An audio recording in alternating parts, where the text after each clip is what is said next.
Florian, thank you for being with us. Pleasure to have you here. Thanks for having me. And we just recorded like a big masterclass for Almost Sound. We came to your studio, so it's nice now to have a more relaxed conversation with more time, talk about everything from your music, your label, and everything you do. So just a warm-up question. If someone meets you for the first time and they ask you, what kind of music you do? What do you answer normally? Electronic music, mainly made with hardware and analog synthesizers and drum machines. And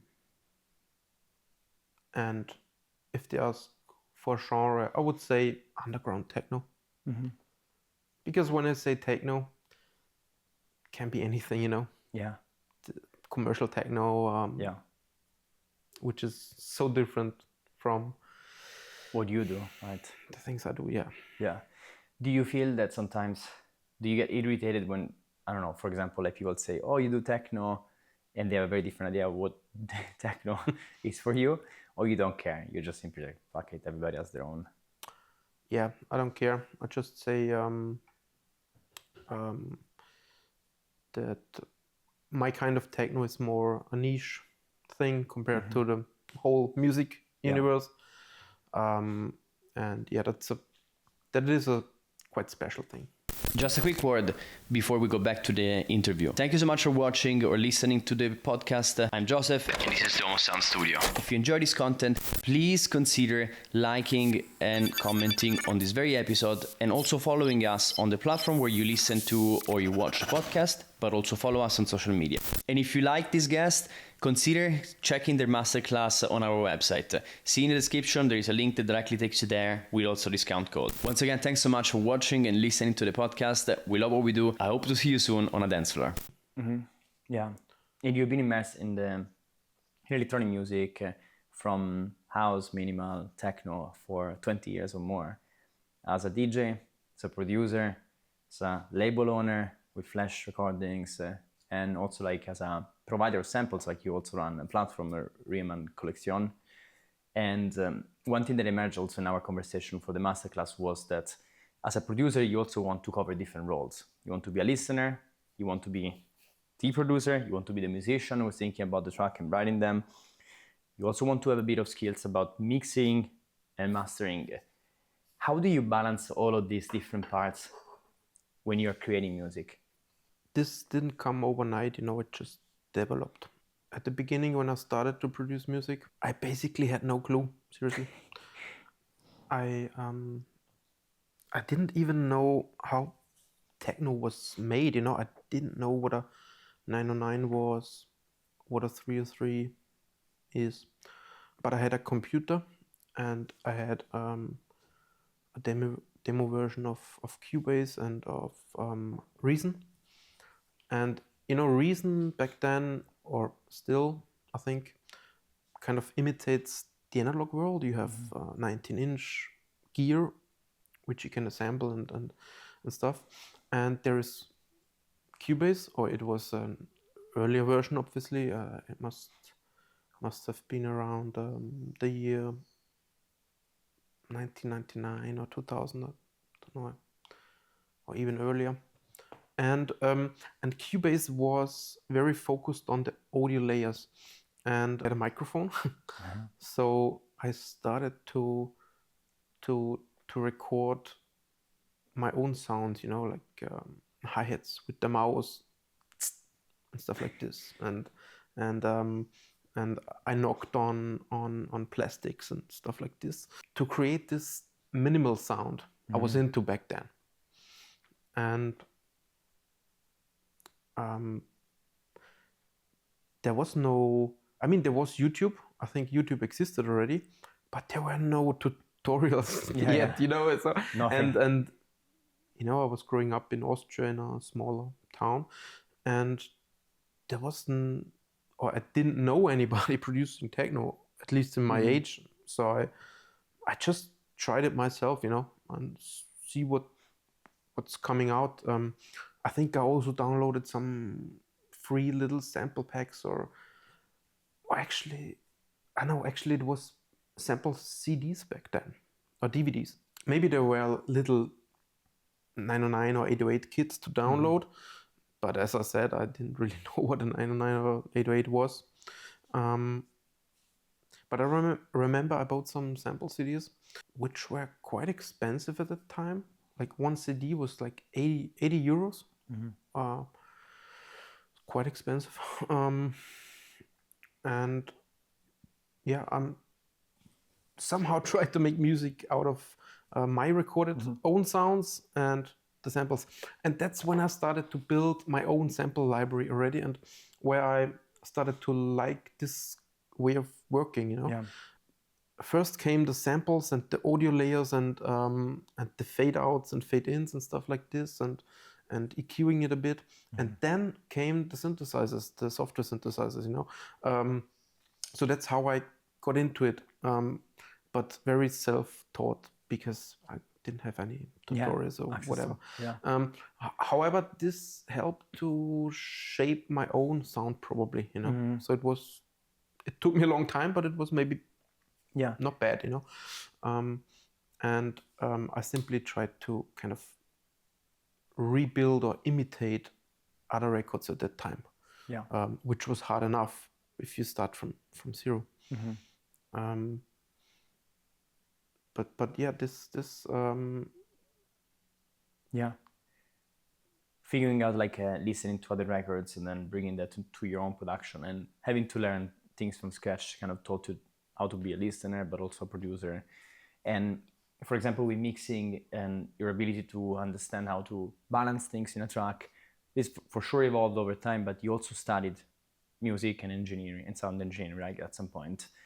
When was that in your journey of production? Because I understand, like, this was early 2000 when you started producing. Yes, and the music and like sound engineering course was how long afterwards? A bit later, because I was very interested in it, but I had very little knowledge, you know.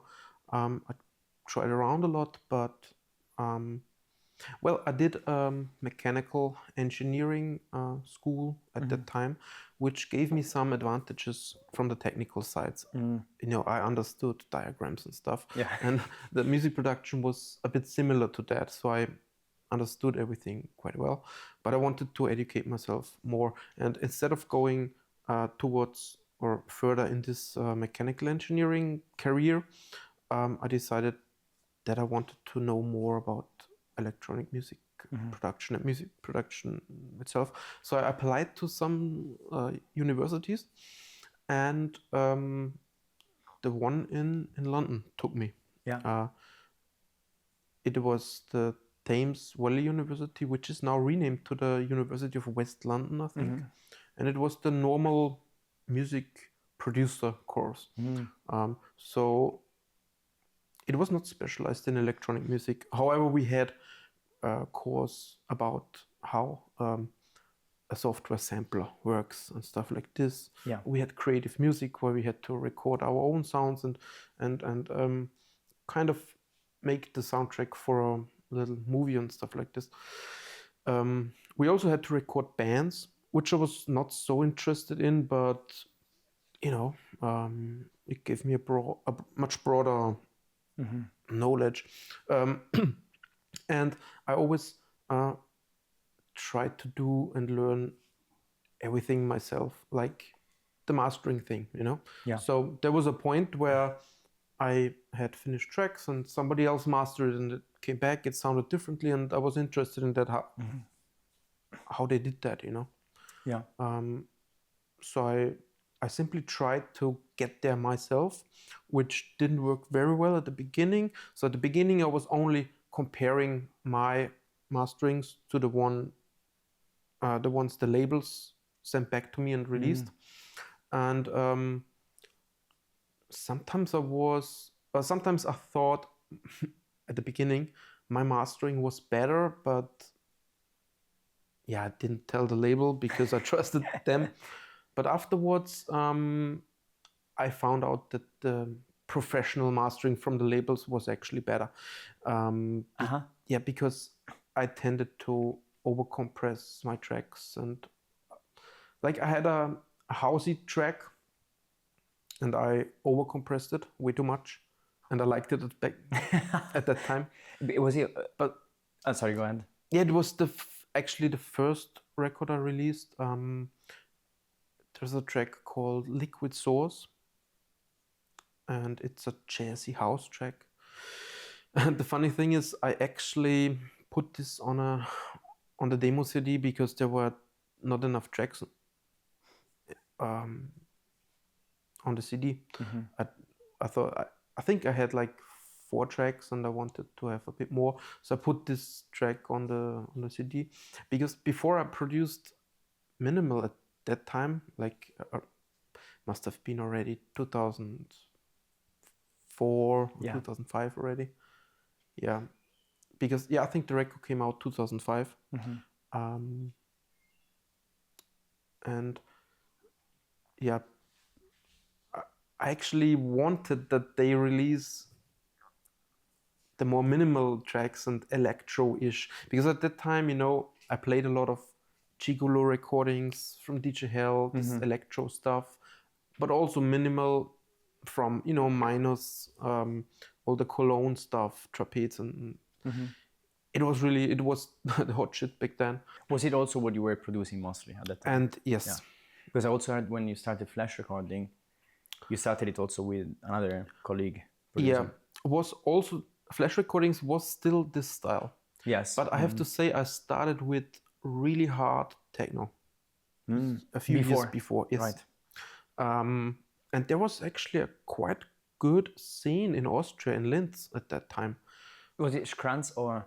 Yes.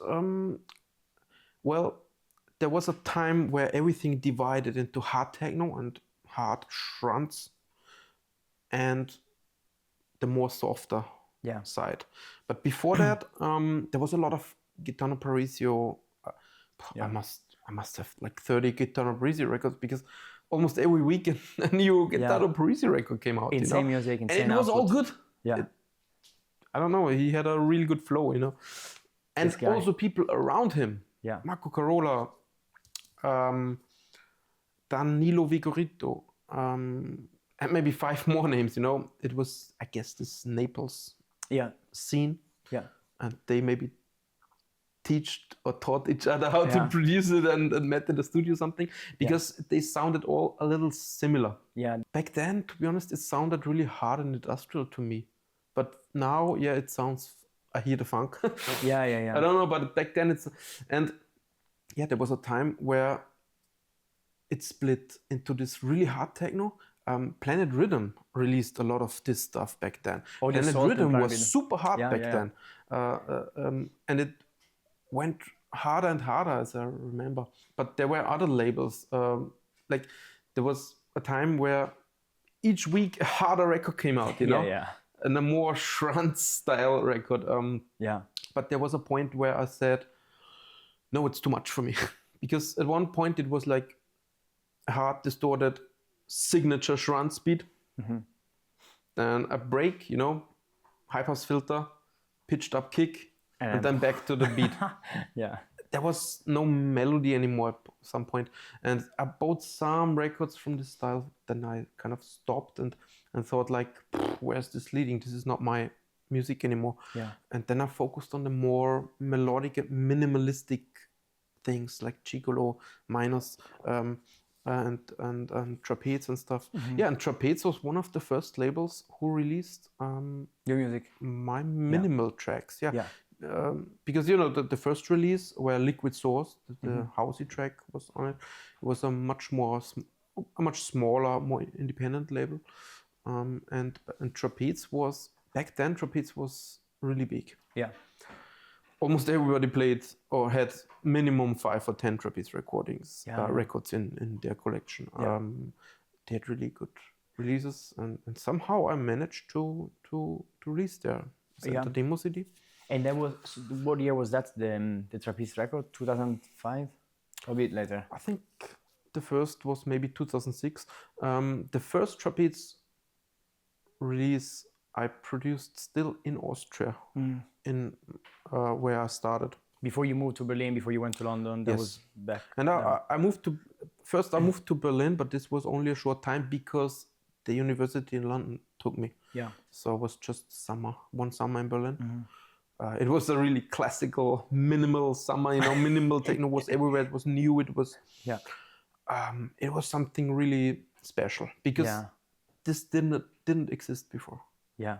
And like all the scene, all the people who like are now like experts and in the scene and going to Bergen and stuff, they were almost all listening to minimal. I mean, listen to the early Ben Clock and Deadman tracks. Sub-Zero. They are super minimal, Downing, yeah. They're but the problem was with almost all styles, then more commercial people come in, then they sort of overdo it, Like at some points the tracks were not cool anymore.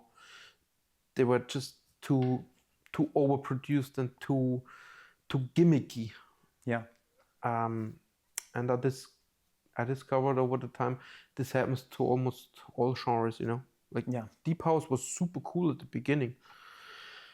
But then, they mix in more commercial vocals, more commercial melodies, more kind of childish melodies, from children's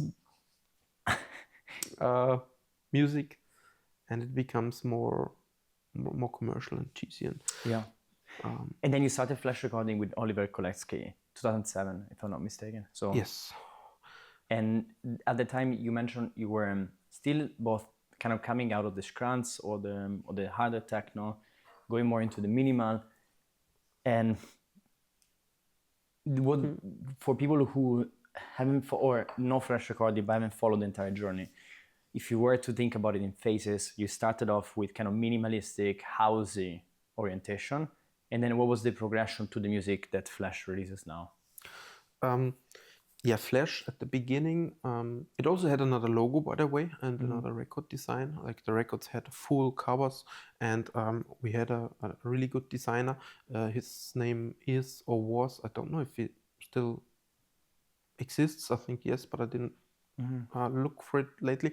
But his name was Ice Cream for Free, and he was a really, really demanded designer at that time. And I think it was a contact from Oliver back then. So the first records, they were really fresh, and they were somewhere in between this gigolo electro and minimal. But this was already a few years after I stopped buying the harder techno records, because I have to say the whole scene for techno, for harder techno, or for, as we call it now, groovy or classic techno, the whole scene was gone. Yeah. There were no parties. It was like from every week, Chris Liebing, Jeff Mills, Adam Beyer. And Adam Beyer did really cool hard techno back then, completely different sound than drum code. Every weekend a party. And then it was almost gone after a few months. So the scene collapsed in itself. I don't know the reasons exactly, but maybe because this new minimalistic sound was so fresh. I don't know, or maybe because they tried to make it harder and harder. And it split, but the groovy techno then also stopped, and the hard techno went into a completely own scene. They had their own parties, their own festivals. It was a strange time. It's also probably, I also think it's cyclical to some degree, that it went into exactly as you're saying, like top early 2000 hard techno went harder and harder, faster and faster. The minimal starts, people get probably at some point too saturated with hearing super fast and hard music.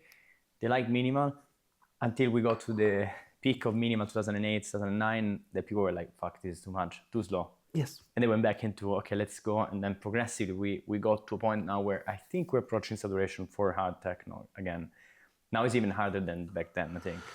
Yeah, now hard techno is in the gimmick phase already for some years maybe already. And because you mentioned the year like 2008. I think 2008 is too early for this. I think it happened kind of 2012. Yeah. Where Minimal faded out, or yes, minimal faded out a little earlier, but then this tech house got more and more. Everything got housey, you know. Yeah. House was inside everything. yeah, It's something I discover or recognize now as well. House, like the house vibe or samples, found its way again a lot in techno as now well. right now, yes. Yes, there's a and house itself has a big comeback, if you will, in the underground, I think as well. Yeah, But yeah, in 2012, or maybe it happened in 2010 already.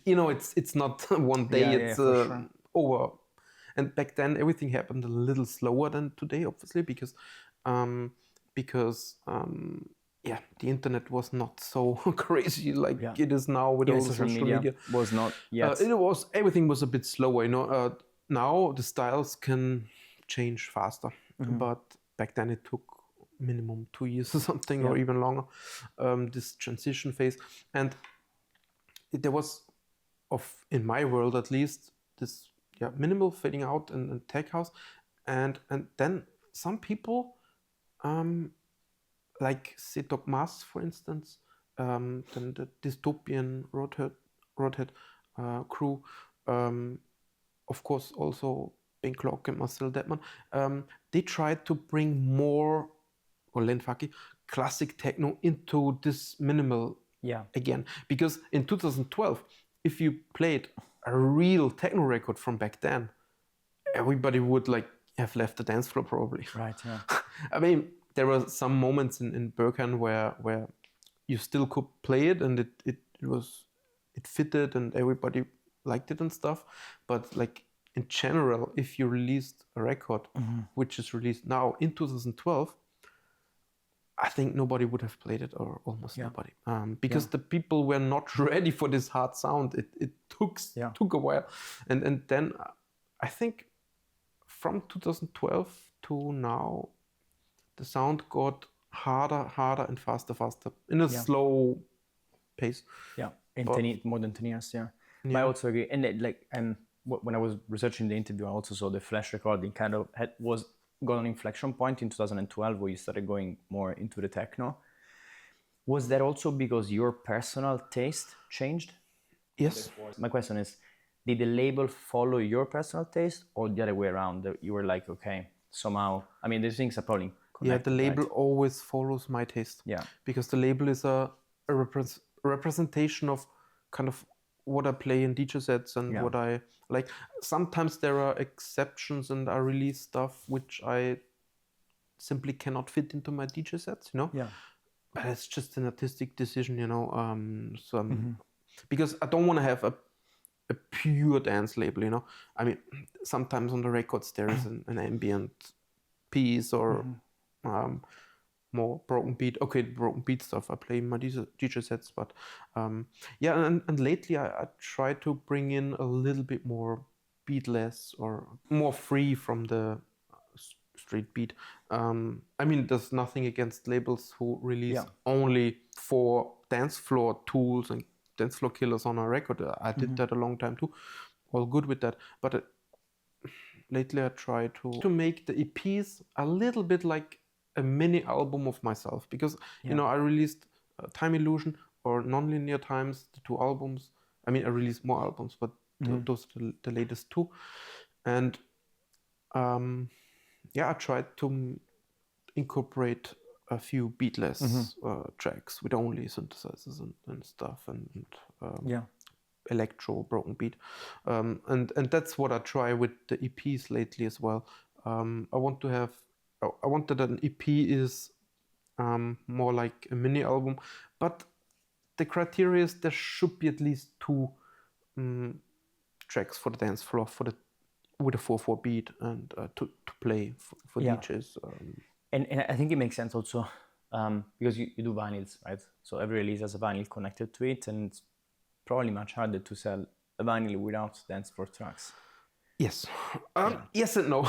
This is it really depends, and it's so hard to predict what sells and what not, what people accept and like and what. I try to think as little as possible about that, and I'm so often wrong. I think interesting.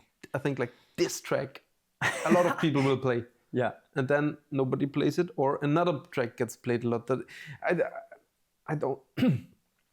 I try to make as little predictions as possible because I'm often wrong. Yeah.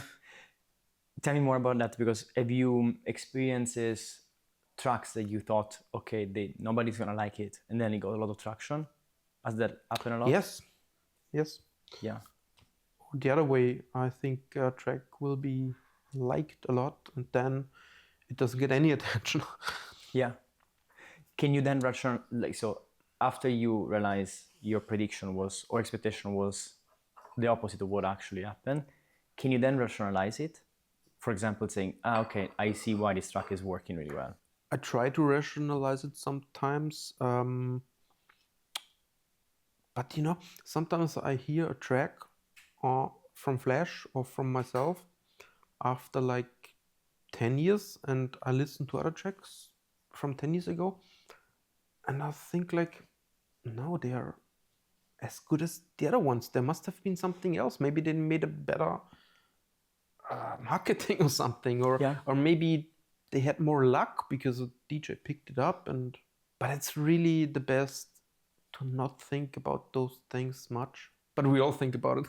Yeah, for sure. I think it's natural in the human mind, natural, right? Yeah, and it's a little part of why we do it, because maybe we want to see other reactions. Yeah. Yeah. What kind of balance do you have, or let's say what relationship you have with this exactly? Because, for example, sometimes you make a track that you really like personally. Is there a part of you that then kind of questions it, and then how do you interact with that part of you? I like to get feedback, to be honest. At the beginning of my career, I was seeking a lot of feedback. I was sending unreleased tracks to a lot of people, and I was seeking feedback because I was interested what they think, and if they maybe hear something I don't hear, or and I do that. I still do that, but with less people, maybe just with 3 or 4 people, simply to have another mirror or feedback, and quite often it works, but the funny thing is, sometimes people say completely different things. Because the tastes are differently, and everybody has different perceptions of how a style is or should be, or what their taste is, or what the current genre defines. Sometimes I listen to the feedback, sometimes not. And the feedback happens after release? No, I send it to maybe 2, 3, 4 people before release, and before I finish the track, or sometimes when I think it's finished, but I'm not sure about something, because sometimes a track is finished and I don't need any feedback because I'm 100% satisfied. It has that magic inside or whatever, and then I don't seek feedback. But if there's a little doubt about something, or if I didn't like the track on a certain day or in a certain moment in the car or at home, then I would seek feedback, and I tend to not tell them what I think could be missing. I wait for their answer first, and it often helped me to get the missing part. But you ask specifically for technical feedback in this case, for example? I simply ask, what do you think? Is it finished? And the 2-3 people are, I guess, always the same. They're people they're close to you, they know you for a while.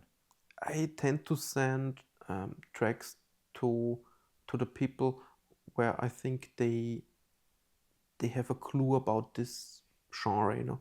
Some harder tracks I tend to send more to those 3-4 people, and everybody's an expert or into the genre right now. Yeah, in a different genre, you know. Yeah, So for sure. and I kind of, and the good thing is I know them, so I kind of know how I should place the feedback, you know, because some of my people they only judge it if it fits into a DJ set. Some people only judge it, will it stand the test of time? Is it still good in, does it still make sense in 20 years? Yeah. But other people, they just categorize it like, does it have the vibe? Is it harmonic in itself, or is something strange? Is something not fitting together? And some people, they just give me technical feedback, like, I will make this louder, and you know, it's So it depends. Yeah, you can use it to your advantage, knowing that okay, this person will. Yeah. So I send maybe one track only to one person, and the other track only to the 2 other persons. Yeah, got it. So, you know, and who are those persons? Yeah, it's just my friends and people who I collaborate on music. And some people from my label. I have like 10 people where I send tracks sometimes, you know. Yeah. And regarding the label, because you also released other artists on your label, like basically this has been a journey of course, directed from your taste and your own production. So now you've been running the label for 18 years. What is something you have learned from this journey? And when you look back, what is something you would have done better? I think I made a lot of mistakes along the way.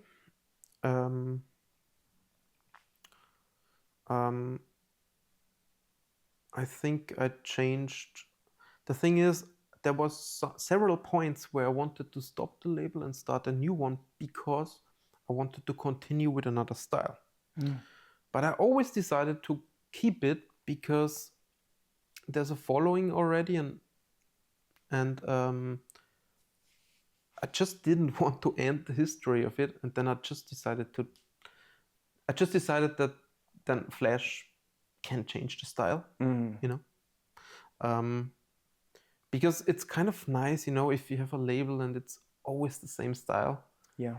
Because then it's a brand, you know what you get, but then maybe there's an end to it, because every style has an end. I mean, it can be rediscovered in 10 or 20 years, but let's be honest, all the styles kind of had an end, or at least there were almost no people interested in it, or it's kind of like the story is told, you know. Yeah. Of course, you can bring in new influences, but this leads often to a completely new style, and as a label owner, you need to decide, should this brand stay with this sound forever and then you end it and that was it, or are you going with the sound? I mean, some labels, they can afford, or they just do almost the same style, no matter if they're successful or no, or not.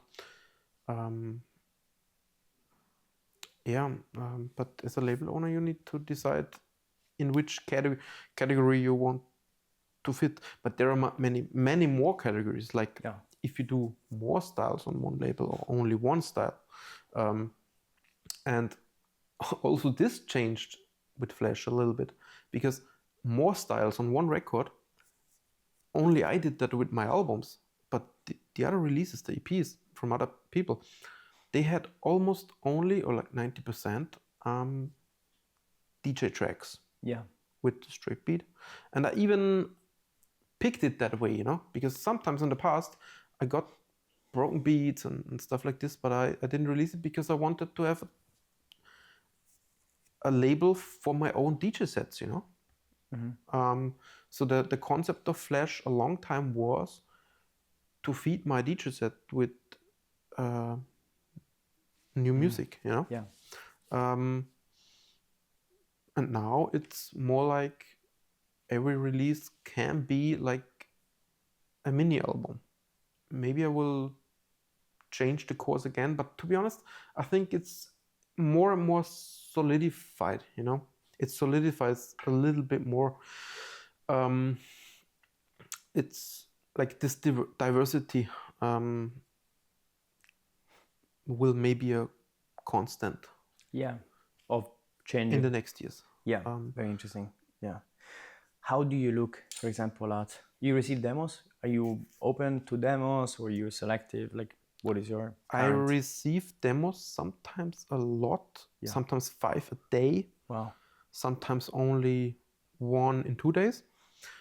I don't know what it depends on really. Maybe how successful the previous releases are. I don't know. And it's very time consuming to listen to all of them. And sometimes I just flick through them very fast. Sometimes I even don't listen to them because I have no time. Yeah. Because you have to know, and I'm really sorry for everybody who sent the demo to Flash and I didn't listen or didn't write back. But you have to understand it's, I simply do too many things. Yeah. I run Riemann collection with 1 release a week minimum, which is a full-time job for another person maybe already. Yeah. I run Flash recordings with, in the past, also 1 release a week. Wow. I managed to get it down to 1 in every 2 weeks or even a little bit less. And I want to get it even less probably. Back then I was playing up to 8 DJ gigs a month. Yeah, so 2 per week. In addition. Yeah. Plus you produce your music. Yes, I produce my own music. I produce my own sample packs. I mean, not all sample packs on Riemann are produced by myself, but there was a time where I produced a lot myself. So, you know, then I just, if I have enough releases, I just cannot. Yeah. I just decide to do other things. Yeah. Plus family. Yes. And you need to take care of your health, you need to do sport and other stuff, right? But you know, it happened to me a lot too. I sent demos to labels and they didn't write back. Yeah. But that's maybe this problem of cold calling, you know, like writing to somebody who doesn't know you in person. Yeah. Do you tend to, for example, when you select other artists' music, is it normally people that you already know the music of? Or does it happen that you get a cold email and then you're like, okay, I really like this music? You mean for Flash recordings when somebody says? For Flash, yeah. Yeah, I often get something from artists I don't know before. Mm-hmm. Or actually it's the majority, the large majority. Yeah, and you know, it's a lot of, it's time consuming to check what did they release. Did they release something before? Where? Yeah. Also, like, what is the vibe of this person? You know, like I tend to look on their Instagram as well because I want to know who I have on the label. I mean, in the past I didn't do this so much, but lately it became, because in the past I was only looking on the music, you know. I was, and this was maybe a bit too selfish or something. So I thought like releasing somebody on my label helps the artist already enough, and I don't need to do much more as a label owner, you know. Yeah. So I did not keep in contact anymore. Yeah. On the other hand, it's not possible to keep in contact with so many people. But I did this too little. So now I focus a little bit more on knowing the artists better on my label, also personally.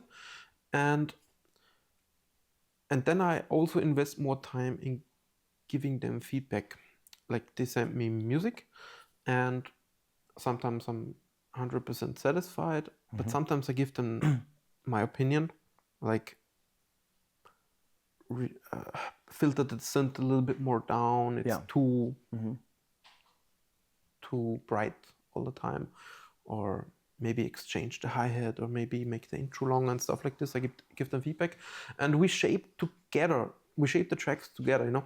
And this is now, I think, one of my tasks as a label owner, because the artists, they should have something from releasing on Flash. Not only that they get the visibility and that they're part of the label, they also get my feedback, you know, and I try to get the best out of everybody, you know, and because I value feedback on my tracks as well, and so this is a part of the game, you know. For sure. So you want to have more curated. I mean, it can be very annoying, you know, if you send something and then you're satisfied, but I think overall it leads to better outcomes. Yeah, so probably less people, but more selected, so you can have a better relationship. It's working better for you. Yes, I'm a bit more selective and try to give back a little bit more. Yeah. Also, one thing that I noticed, and I knew before also we met, is that the curation you have for your records, for a Flash recording, is really, really deep. Like all the releases are on vinyl. Not all. Almost all, but yeah, most of them are much more than in the past. Yeah. And then also the way you print vinyls is not just simple vinyl. There are, you know, white label, you stamp like Flash recording, catalog number. All of them have some design. Also the vinyl is pressed with color. You were explaining to me that, of course, I mean, this takes much more time. It's more expensive and everything. All the vinyls look very beautiful. I think you brought some. I'll show it to you. I would love to see them as well. Like, it takes a lot of your energy and time. How do you make it work, and what were the hard things that you had to endure throughout the years? Yeah, there was a point where I decided I wanted to simply release more vinyl, and I thought, like, what are the different concepts of a vinyl label? And you know, there is the one extreme, which is, let's say, a white label with nothing on it. So it's sort of just about the music, and the medium where it is stored or pressed on the vinyl, the record. It's just a pure medium of storing the music, which is totally fine. I like this concept, actually, you know. But then there are more concepts, you know. And then there's labels, which always look very similar, and have like they have the label, the paper label, and just a plain sleeve. So there's it's like, or let's go to the other extreme. Like the one extreme is just the white label with no information, or almost no information. I mean, I'm not talking about bootlegs. I'm talking about actual labels. Let's say there's a little stamp on it, you know, the catalog number, maybe the artist, maybe not. So this is the one extreme, and the other extreme is like a super fancy collector's box or collector's record with a colored sleeve and a printed inner sleeve and a colored record, hand numbered, and a box and a handwritten message from the owner. That's the other extreme, and in this case, each record is like an almost unique artwork if it's a colored vinyl, because they look differently.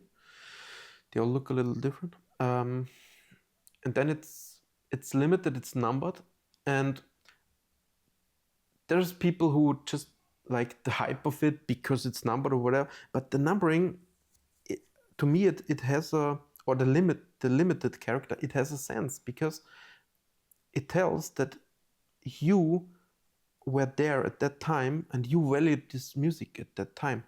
And if it's limited and in a special packaging, and if it's like an artwork itself, besides the music, like the medium and the package, then it's just a proof that you have been into this at that time. If you own the record, it's like a token, or like it's like a certificate or something. Because let's say a record is limited to 100 units. You sell the 100 units, they are numbered, and people who really value this music, they got it, they have it at home, and later this over time this music is discovered by much more people. Hopefully, maybe repressed or even not repressed, just available digitally. Then you have the record, you have the proof that you were into this, that you discovered this music early on. And I think that's a kind of nice, maybe romantic view of things, but of course it can be abused as well, this concept, because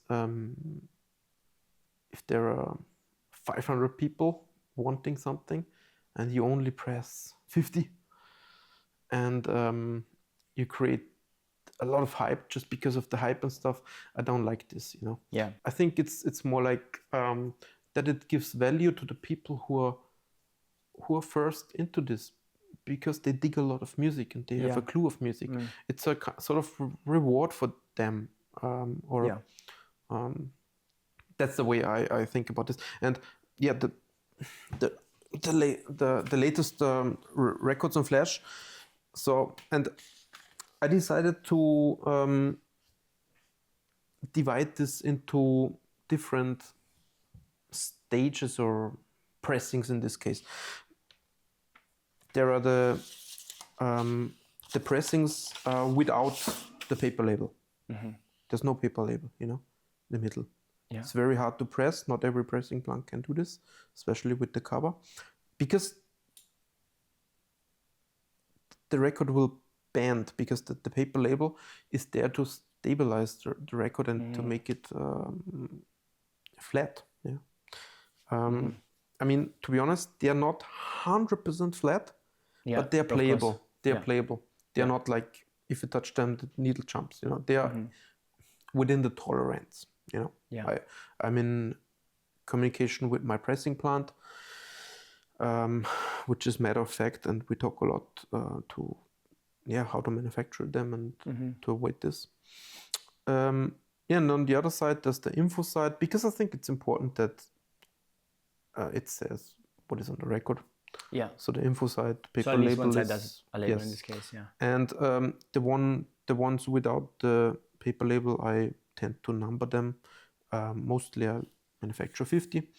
Some of them, like 30, I put on Bandcamp, and 20 I just give away to friends, artists, you know. And this is like, you know, it's, if you own this record, then it means that you are into this music early on, and also that you support the label and because you own 1/50th of yes, you can say that look, I discovered this music early on and I value it, and so that's the special pressings, if you will, you know. I put them only on Bandcamp. Not the distribution. It doesn't go into the distribution. For example, with this record, do you then press the same? Yeah, the same record, like everything same, but with the other paper label is this version, and this goes to the shops. Yeah, to that's the same record in this case. Yes, the same record, and it just has the paper label. Yeah, also very beautiful, and also and they are limited as well, because they are very expensive. Yeah, they are super expensive to press, and unfortunately they have a high price in the store then as well. And because if I think of from a DJ perspective, if you just want to play the record, and you don't care how it looks like, you don't care if it's limited or whatever, then to be honest, actually a normal black record with 2 paper labels would be best. Yeah. And I thought a lot about this, like, because it would be way too expensive to press all of them, at the same time. So the way I decided to do it is, like, I released the special pressings without the paper label first on Bandcamp. And then after 1 week or 2 weeks, the colored pressing comes into the shops. And only if this sells out quick, I repress it on black vinyl, which is more the DJ standard. Yeah. So that's the concept, So if everything goes well, if a record sells well, there are three different kinds of pressings. Meaning that you go stage 1 is the, let's call it collector item, usually 50 copies, you sell them through Bandcamp, some of them are promos to personal contacts and the artist. Second stage is the, let's call it special record, so still like colored. I mean, this is colored as well, the special is colored as well, but or splatter, they call it splatter because it's color splatter. But the colored. So the second stage happens anyways, because that's a limited number of copies. Yes. Let's say up to 300. Those 2 stages happen together. Yeah. And if it's successful, you then go third I stage, repress on black. which is a repress, simple black. And what are the rough numbers? 50 is the, let's say, first stage collector item, only through Bandcamp and friends. Second one goes to the distributor, I imagine, and we're talking 250 to 300. No, I only send 100 to the distributor. Okay. And I keep 50 myself because I give a lot for free to friends and artists. And I give the artists a lot of records so they can also give it to their friends and DJs and stuff. That's from the second batch, right? That's from the second. And only the concept is only if this is very successful, if the music is sought after, then there comes the normal black record, which is also a little bit cheaper in the store because there's no color. Color is expensive, because in the pressing plant on a colored record they need to put the colored granulate of the vinyl of the polyvinyl chloride on a hot. They call it cake, I think. Cake because it's a cake of plastic. They need to put it by hand there, and depending on how you do this, a different look comes out, and pressing records is very difficult. I mean, to have them flat. Very difficult. It happened that they had to recycle some because they were not flat. It's difficult. It's difficult. So, and to have an idea of the number and the scale, so the first one is 50. Second stage is 100 goes to the distributor plus another 100. So we're talking 200 roughly. Yeah. And third stage would be depending on the demand you saw. Yeah. Then I repress in batches of 100. Okay. So we will be 100 and second 100 and 700. With the 100, then the distributor would tell me like, hey, we need a repress of this because it sells so well. Then I put another 100 afterwards. But to be honest, this didn't happen often. This happened recently since I do this concept and I press soon the 10th of those colored records. It happened only 2 times. Only 2 times a repress was made. One from Stigmata and one from various artists with Mython, Jonas Xenon, Morgenstern, Karenz, and Ido Berg. Got it. Only 2 times. That's the repress of the third batch. So you did a third batch. If you repress the second time, only 2 times. Yeah. And some DJs, they prefer just a normal black record because I have to say, I do it very subtle. I mean, look at this. You can barely see the color. Yeah. Because I want it that way. I don't want to look the records too much like a candy.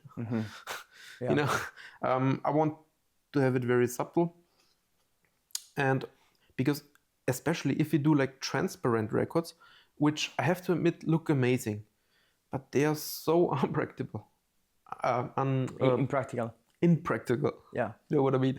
Because when you play them as a DJ, you cannot see where the breaks are, and you see through the other side. Yeah. So it's so difficult, because on a black record, you can see where the breaks are and where they start. And I always tell the pressing plant, use only as much color so that this is still visible. Yeah. So it's also good for the DJs, you know. But some DJs, they prefer just the normal black record with the 2 paper labels. It's more functional. Yeah. Yes. So I want to cover it for everybody, kind of, or to cover the whole spectrum. Yeah, we did 3 in my old label, Metempsychosis. We did 3 records only, and all of them were like bass transparent. So hard for the DJs. Yeah, very hard for the DJs. But I mean, it was also. But like, they look amazing. They fucking look amazing. It's so good. Like I still have like a couple of copies. They look fucking amazing. Yeah. You just see. They see in the transparency. We did transparency and splatter. So it was like a combination of things, but it looks really cool. Yeah. So I have to admit they look really good. But they for the DJ it can be. I mean, sometimes I play transparent records and then I know them so well that it's okay. Yeah. But, And last question about this pressing is: do you have a perception of, let's say you're selling 300 copies? How many of these are DJs? How many of these are collectors? How many of these are like, I don't know, let's say random listeners? I don't know. You don't know? To be honest, I don't know. Yeah. But I have to say the collectors batch, the special pressings without the paper label, they sell always quite quick. Not super quick, not within minutes or something, not even within hours, but within a few days. So I guess those are the people who are really into Flash, into collecting, and they just want the next one, because it's part to of have it. Mm-hmm. But I don't know. I don't question them. So I don't know. Yeah. And broader question about running a label, because now you have a lot of experience and what works, what doesn't work for you. If you were to start over right now, let's say it's 2025, so it's different time from where you started. What would be the 1 or 2 actions you would take for the label to find a good audience? Like let's say your 50 hardcore fans that really want to see the next record. How would you, what would you focus on to get to these people? Make them subscribe on Bandcamp somehow. Because when they are subscribed to Bandcamp, I mean, I'm not talking about the paid subscription. I'm talking about simply to tick the box to get an email newsletter. Because with Bandcamp, if you release a new record, they get a newsletter. Which is a nice thing for independent labels. Of course, for the people who subscribe, it can get annoying. Like I get every day 10 Bandcamp newsletters. But on the other hand, you want to know I'm curious what they release, so it's okay, and I don't need to open them, Yeah, for sure. So you can also skip the email and then open it when you want to buy. So to be honest, I'm a big fan of email newsletters, even though they get sent a lot. Yeah. Like a lot of online shops, they send too many newsletters almost every day, which is beyond crazy. But you can categorize them and put them in automatic folders and stuff. So I think it's okay. It's like a channel you are subscribed to. So at the end, I'm still a fan of email newsletters, to be honest. Yeah. I think it works. It's very direct, right? Yeah, and you can unsubscribe if you don't like it anymore. For sure. Yes. And Florian, talking about running the label, how do you handle Bandcamp? Yeah, the vinyls, the records, as I said, the special pressings, I release them up front, and I tend to release only the specials on Bandcamp. Sometimes I put test pressings on Bandcamp, but just 3 units, because when I order a new record from the pressing plant. You know, it gets cut by the cutting engineer on the cutting lathe, and then it gets this mother record gets sent to the pressing plant, and they do 10 test pressings for me, just to find errors, you know, to make sure everything is good. Yeah. And once I listen to the test pressings and everything is fine, then I keep some and give it to my teachers and my friends. Some 1, 2, 3 I keep myself, and usually 3 units I put on Bandcamp, and they are sold out within a minute. Wow. Because the test pressing, or because the test pressing, you know, it's on 180 gram vinyl. Okay, almost all other records from Flash are too, but they're on 180 gram vinyl, and they have the best quality because it's the first pressing. The more often you use the negative or a stamper, the more the quality degrades. I mean, for the little numbers, it's not significant, really not. But the first pressing is the first pressing, and it's maybe 1% better. Yeah, I don't know. It's something special, you know. And there are only 10 existing, so I put them on Bandcamp as a goodie or a present for the followers. And I don't overprice them or anything, you know. But they are very quick away. And I send the records once a week. Once a week, I print the labels and package them, and I put a flash sticker inside, and I put one of those modular blind plates inside. It's just a nice. That's only with the test. If you have space in your modular synth, you know. Yeah. So this is for free for each order. If somebody, because I want to reward them a little bit when they order on Bandcamp, because obviously I earn a little bit more on Bandcamp because when I give it to the distributor, I get less than half of the money people buy in the shop. So it's a bit more lucrative, and you know, pressing vinyl is so expensive. So I'm really glad when they order records on Bandcamp. And it's also good to, as you say, like for people who really support you and they buy constantly your you know, from test pressing to the first batch. It's also nice for you to give them something they feel it's closer to Flash. Yeah. And for people who don't know, and labels who are considering to press on vinyls, can we talk very quickly about the economics of pressing a vinyl? So let's say you make the music, or the artist makes the music, sends that to the label. You get the usually 4 tracks, maybe 5 tracks if they're shorter. You get them mastered, and that's probably like 50 to 100 euros per track to get them mastered. Then you send them to the pressing plant. And for a normal vinyl, like I pressed vinyls like now more than 5 years ago, what is the cost, the average cost for a black vinyl without, you know, the most simple vinyl you can press, of pressing one vinyl, let's say on average? This constantly changes, and it got much more expensive lately. Energy cost, right? Because of the energy cost, maybe also because of the cost from the vinyl itself, from the material. Maybe because of inflation, because people need to earn more to afford the cost of living. So maybe the people working in the plant get, you know, it's all connected. Paid more per hour, So for sure. it got more expensive. And to be honest, I don't have this value in my head, but roughly, and it also depends on how many records you press. But let's say you go for a low number, because the mastering and the cut is a fixed cost. It's always there. So the more you press, the cheaper it gets.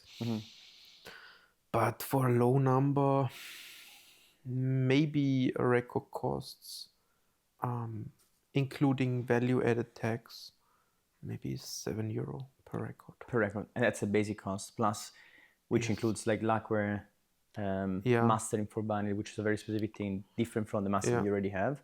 But you need to press 200 to get to this value. If you press only 100, then this value is even 9, 10. Maybe over 10. No, it is. I'm sure it is. I think it is over 10. But it's difficult to tell because some pressing plants, they they offer cheaper prices, and I cannot say anything about them, but sometimes I guess that maybe the records are not as flat, you know? Yeah. Maybe. Or maybe the quality of the materials are not as good. But I really cannot tell. You really need to find this out Yeah, for sure. yourself as a label owner. Yeah. I only know that with my pressing plant, matter of fact, which is from Andre Kronert, and Andre Kronert is a heavyweight in the techno world himself, because he releases records for a long time. I think he even worked at Dex, the record store, and he before he founded this pressing plant a few years ago, he released so many records already. So he's a real expert in this field, and so I'm quite satisfied with the quality, but I guess there are a little cheaper plants, but I suspect that maybe they don't take as good materials and maybe they are not as flat. Yeah. So let's say you start with a basing cost of 7 if you don't even add like the sleeve, like or special things with the vinyl color and these things. So it's pretty high cost per unit, and then that goes to the distributor. Distributor sends that to a shop. The shop, let's say, normally the label or distributor kind of agree on the price per consumer. So let's say you're selling a vinyl at what, 12, 13 euros at least now? Yeah, now in the shops they are even more expensive. I mean, there are records for 12 euro still. Yeah. But I see a tendency where a normal EP with no printed cover, nothing special, 15. they almost all land at 15 end price. Yes. Yeah. And the splattered with the color, and they can go up to 20 or even more. So you already have 15 to 20 per unit for the consumer. Then normally the shop keeps 20% if it's the same. A shop keeps even more. Let's say, I think when a record, let's say a record costs me, let's say I have 200 units, and one unit costs me €7 net without the value added tax, because the value added tax, if you have a company, you can net it out, calculate it against your expenses. So let's say, let's talk in the net value now. Let's say it costs €7 net manufacturing, and then the distributor wants to earn something. I guess it's 20% standard. So 20% is, let's say, about €3. So when the distributor sends it to the shop, it's €10 net, and the shop wants to earn usually almost 100%. I think when it's when it arrives at €10 net in the store, they have to price it at €20 minimum, because they need including to pay value-added tax. Because they need to pay already 20% to VAT, which is €4. Yeah. Let's say on average, European countries. So you 20%. see, this is exponential a little bit, you know. Yeah. So the shop, in a good case, a record that's been sold at 20, the shop pays €4 of VAT to the government. They retain 6. They send back 10 to the distributor. Distributor keeps 2 and sends you 8 back, out of which you need to pay already 1 point something of. And usually, if you sell under 300, you cannot make a profit. Yeah, you cannot break even. Yeah, it's impossible. Yeah. So each record causes a loss, and then sometimes, if the artists are in a collecting society like GEMA, you have to pay up to €200 GEMA fee for each record, which comes later. which it's fucking insane if you think about it. But the money goes back to the artists, so it's the GEMA. Although Yeah, for the royalty collection, you need to hit a threshold of units, right? Not necessarily you get the money from 200 records sold. Yeah, you have to tell the gamer how many records you press for the shop. Yeah, for sure. I mean, the records I give to friends, they're not counted in here. But hey, you better calculate with like 200 euro gamer. But only if the artists are in the gamer or another. And many are not. Yeah. So sometimes this cost doesn't come. Yeah. Sometimes it comes. Yeah. And so going back to Flash and like the way you make it work, because it's super hard to even break even for one record that sells 300 copies. You probably get like net 0. How do you manage to make it financially sustainable? Does for example, selling digital copies on Bandcamp? I have to finance it with the digital sales. Yeah. And I try to make a little bit more profit with the limited records. And that's also why, if you buy one of those early limited pressings, you support the label, Yeah, makes sense. Yeah. So it really makes sense, yeah. But many new people who found a label and start pressing vinyl, they have the illusion that they earn money with this. Yeah, for sure. But no, you lose money with it. Yeah. Mm-hmm. Yeah. Let's talk more about your production. And because when we did the masterclass for almost an hour, we recorded in your studio, you talked a lot about growing seeds of ideas and then processing them. How does that help you make music? I mean, there are so many ways to make music, but one is like you have a clear aim, a clear target, which is maybe a specific style or a specific record. I mean, like, let's say you don't want to copy the record, obviously, but you want to get into this. You want to produce a record which can be played after this record. Let's put it this way. So it's your own thing. It has your own style, but it should fit together to the other, really. Like, this is one approach. And I would say this is more like producing after a recipe, because the target is already given, sort of, with a little freedom, but the target is already very clear.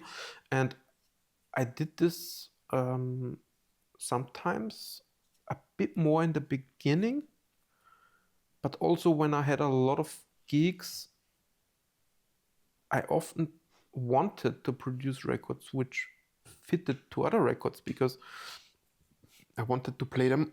Yeah. I wanted to play them with other records I have, and nothing wrong about this. It's actually a good thing, because this makes a lot of good records for DJ sets, and it's good when they fit together. Yeah.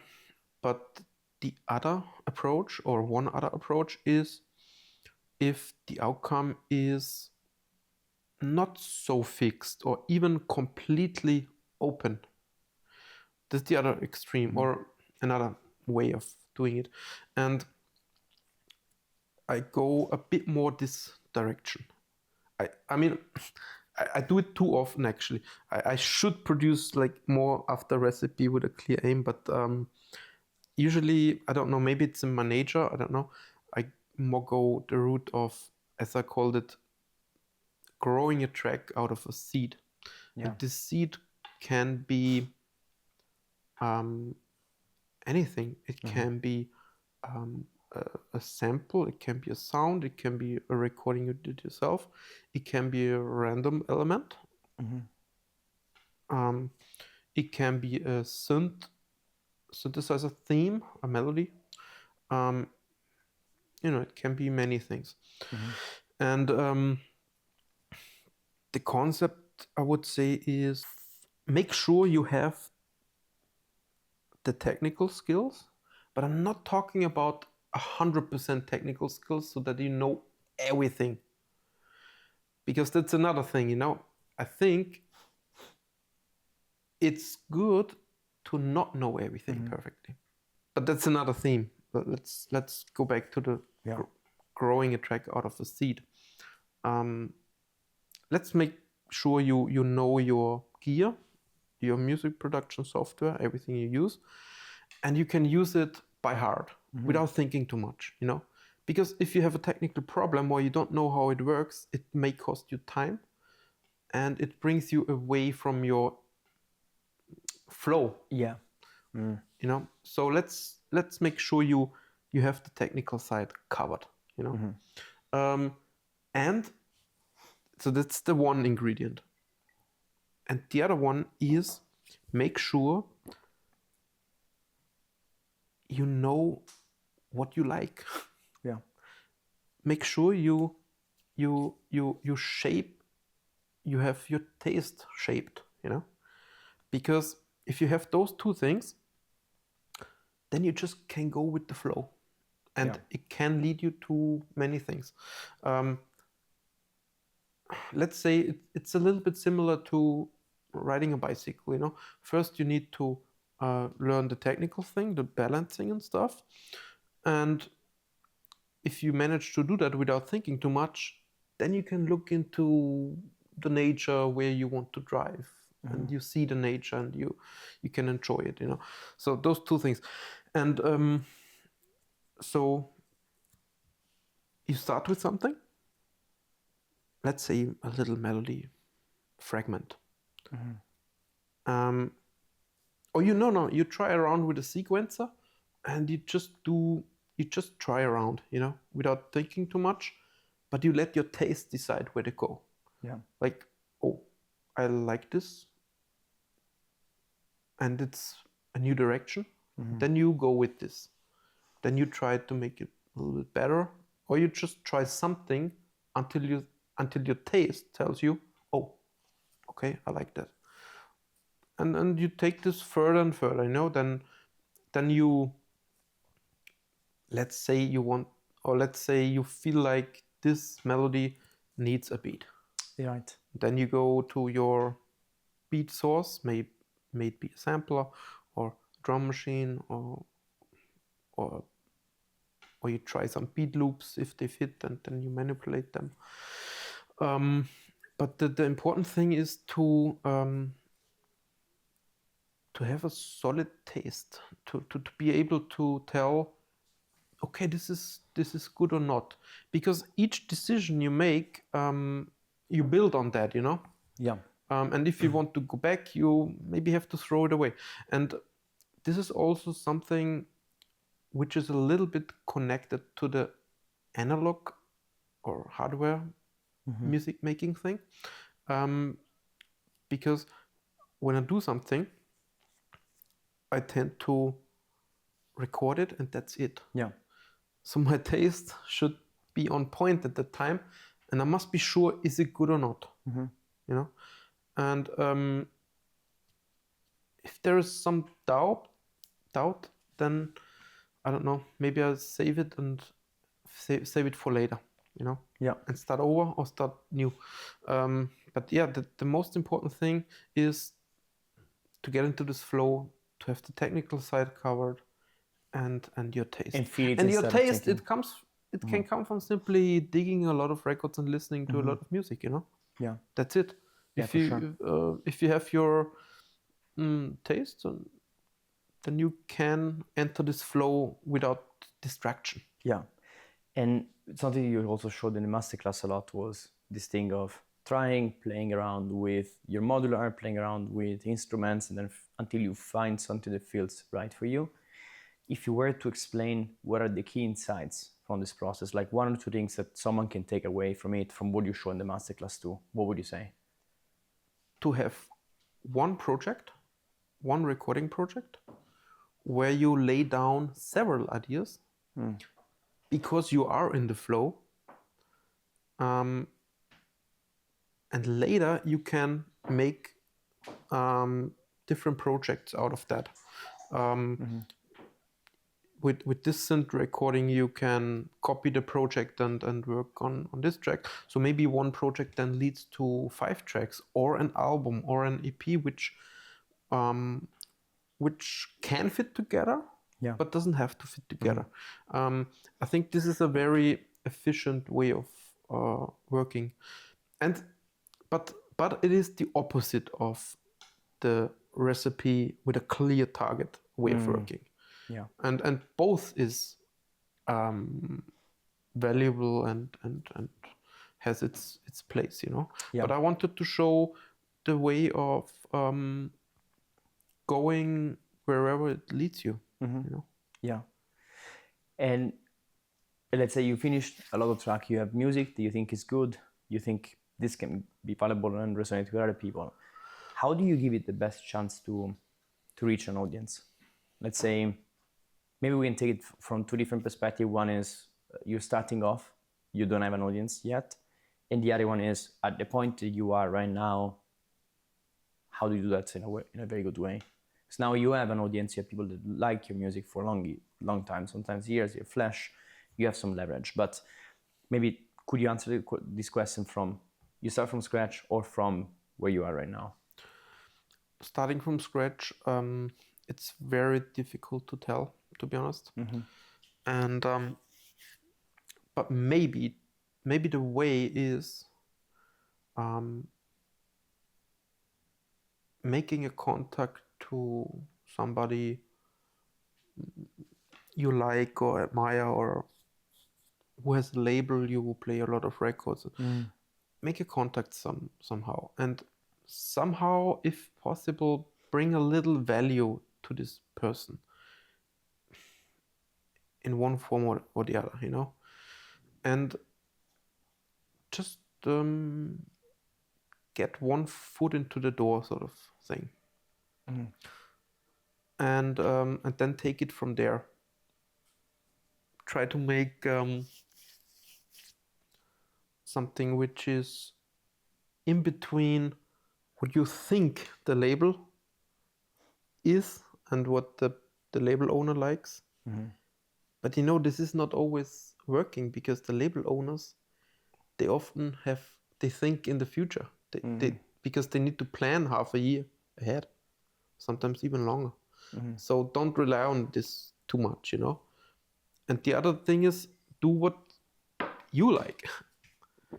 And because doing only what you like, then maybe you have to found your own label, because it's gonna be difficult. But you need to find a middle way, maybe. Yeah, the overlap between these two. And then, it can work. It can work with simply a self-release, and it can get a hit. All good.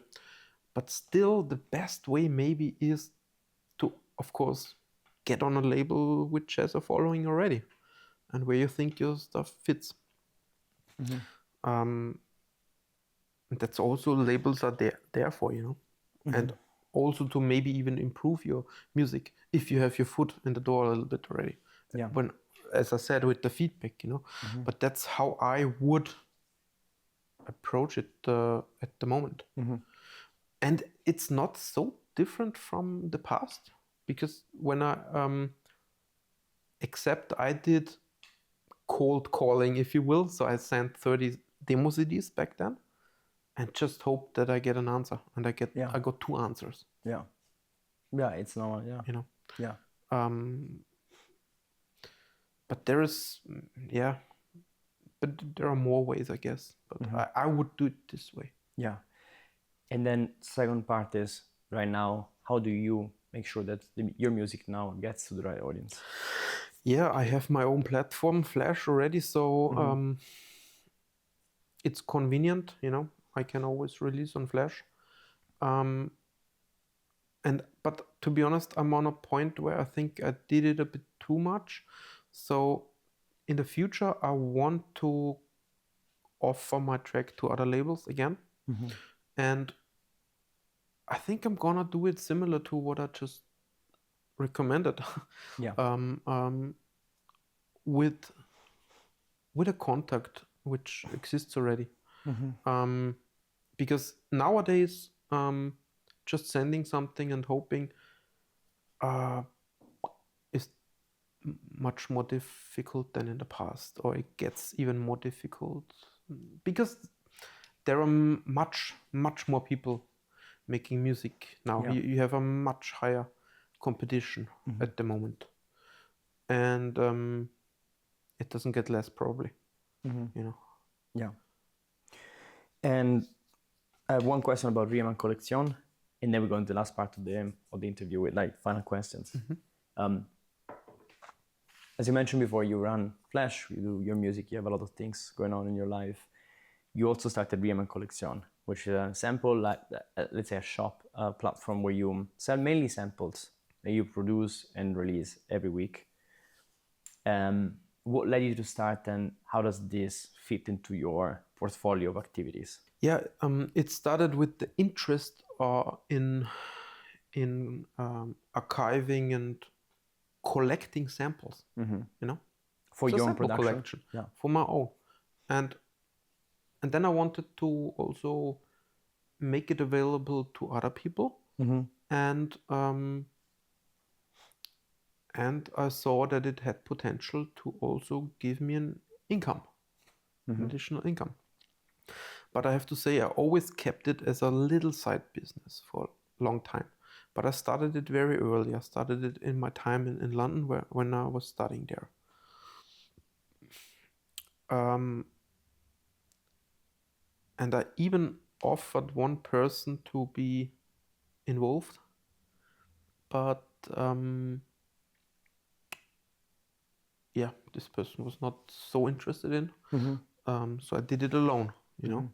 And I had the luck that it was the time when the market, or the sample market, shifted from sample CDs and DVDs, which got shipped via mail, to download.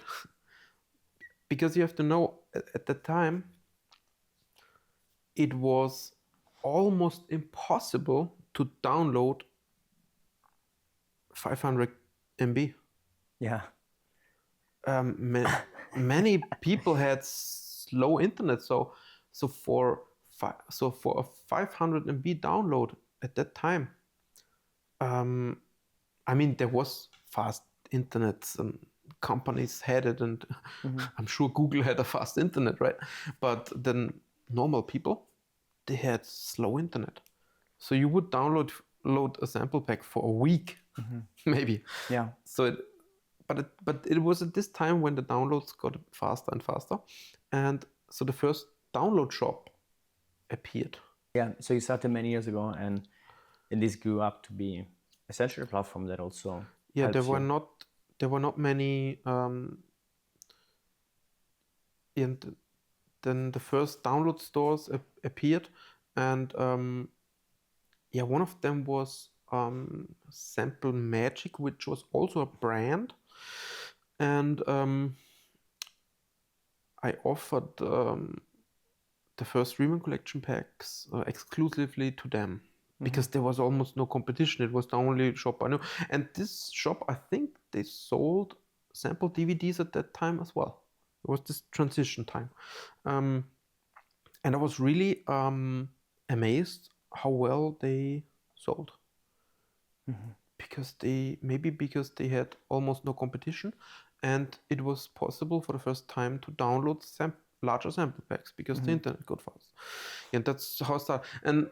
But then I kept it always as a side business, because I was so busy playing gigs. Yeah. And I had like maybe one release in 2 months, sometimes one in a month, sometimes 5 months no release.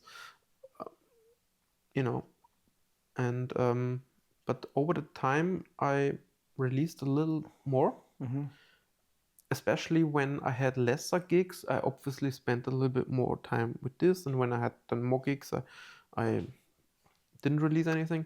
So it was a little side business. And before Corona hit the world, I decided to make my own shop, because I wanted that more revenue goes to me, because the other shops, they took 50%. And I built my own shop, RiemannCollection.com. Yeah. And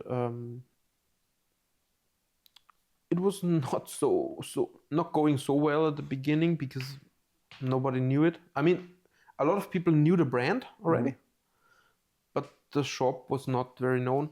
and slowly it got more and more. I did some promo actions. I sent out free Riemann stickers and stuff like this. So,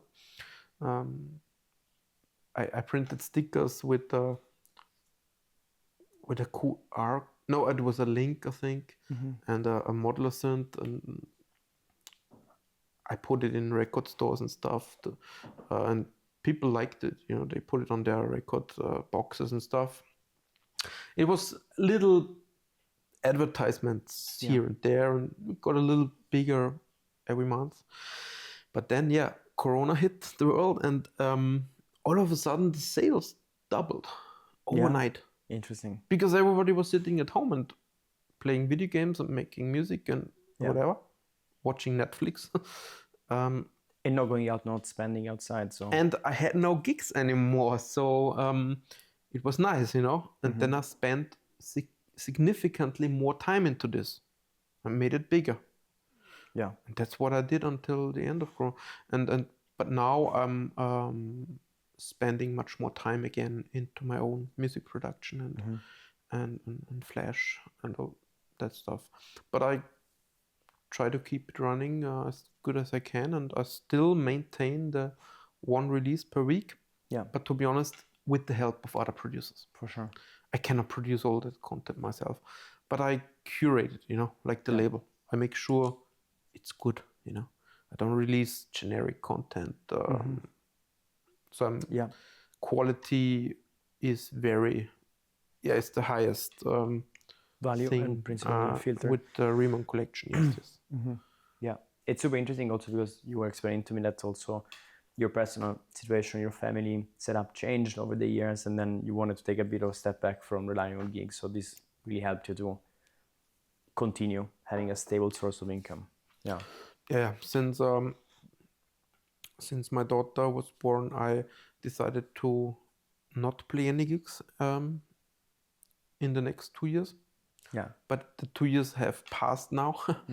But I want to do it properly. So I don't play. I could have gigs, you know, at the moment, but I want to do it properly. I want to get into agency which fits to me. I want to have many new good releases out. I mean, I always kept releasing music, but not so much. You know, I just want to bring a little more to the table. That's the plan for now, and it takes as long as it takes. You know. Yeah. And I don't want to be dependent on the gigs to earn money. I mean, this is a privileged situation, but I aim for this, of course. But yeah, because there were times when I was too dependent on gigs. And then, of course, my music was influenced in parts in a positive way, but also in parts in a negative way. Because sometimes I thought of a release as another means of getting future gigs. Yeah. And this is a problem, at least for me, you know? And, but who knows what the future brings, you know? I try to be flexible. Yeah. It's super inspiring to see it because, again, like, you're doing that to protect your music and also to protect your life. Like, I think a lot of people struggle with understanding what are your priorities, and I think it's inspiring to see that you're doing that intentionally. At the beginning, all the traveling was really nice. I saw a lot of the world, at least the cities. But on the other hand, I didn't see so much because this gigs thing, you know, I mean, except if you're super big and you travel with your 5 people, okay. Yeah. But in my situation, I was almost always traveling alone. And if you do this too much, I didn't like the traveling at some point. I liked the gigs, but the traveling And Intense. it always happens on the weekends, you know, and all the other private life happens also on the weekends. So you're always not there, you know. Yeah. Yeah. But it would be good if me or one had only a few gigs in a month in the best clubs, but that's just Highly paid. that's a romantic thinking, because this works only for a very small percentage of artists. Usually you need to play a lot of gigs and to get to the point where you're getting a lot of demand. Yeah. Yes. So this is illusional thinking. Yeah. Or utopian. Yeah. Yes. Yeah. I wish. Yeah. Maybe one day. But it will most likely not be this case. Yeah. But and for going toward the wrap up, last set of questions, rapid questions. So answer whatever comes to mind. The first thing that comes to mind. What is the first thing you do when you wake up? Looking for my daughter. Fair enough. If you can pass one skill or learning to the world, what would it be? That you tend to think that you can influence everything, but the reality is most things in life, they're out of your hand. You cannot, I mean, you should give your best, but a lot of things you simply cannot influence. They're out of your hands. And if you know that, everything becomes a bit smoother and easier. More chill. Relax more. Yeah. I love this thing, like of releasing control. Very hard to do, but amazing. And in what way is your personality a curse, and in what way is a blessing? I don't know. Other people have to judge that, really. I don't know. We can ask your wife at some point. Yeah. I'm sure she will have an answer. And can you sing aloud one of your latest tracks? No, they're not made to be, they're unsingable. They're too disharmonic. They're specifically not singable. Yeah. And if you were to choose one closing track for a DJ set for the rest of your life, what would that be? Maybe it would be, it's a very cheesy answer, but Jaguar from DJ Orlando. Yeah, because it's a nice cadence, you know, with the closing and, I mean, in the track itself. And it's also a little candy at the end. But it doesn't fit everywhere. Yeah, very nice. Would you rather play in front of 10,000 strangers in a huge festival or 20 close friends in a house party? I would play in front of 10,000 people because it gives me a nice income. And then I have the time to spend the time with those 20 people. I love it. In another atmosphere. Because, I don't know, I don't want to play music for them. I want to do other things with them. Yeah, enjoy life. Yeah. Very nice answer. First time I'm getting this answer. If you were stuck on a deserted island for a week and you can choose one artist, and they can be musician or not, or other kind of art, they can be dead or alive, who would this person be and why? To make music, I would choose a friend of mine, Animal Mother, because I made so much music with him already. In fact, I made an album already with him and a few good records. So I think we would be super productive. Yeah. Once we did 12 tracks in 3 days. Wow. And they all got released. Yeah, wow. Yeah, it's very effective. Yeah. What is one thing or project you are excited about in the future? The process actually where I'm now to produce more own music again. Yeah.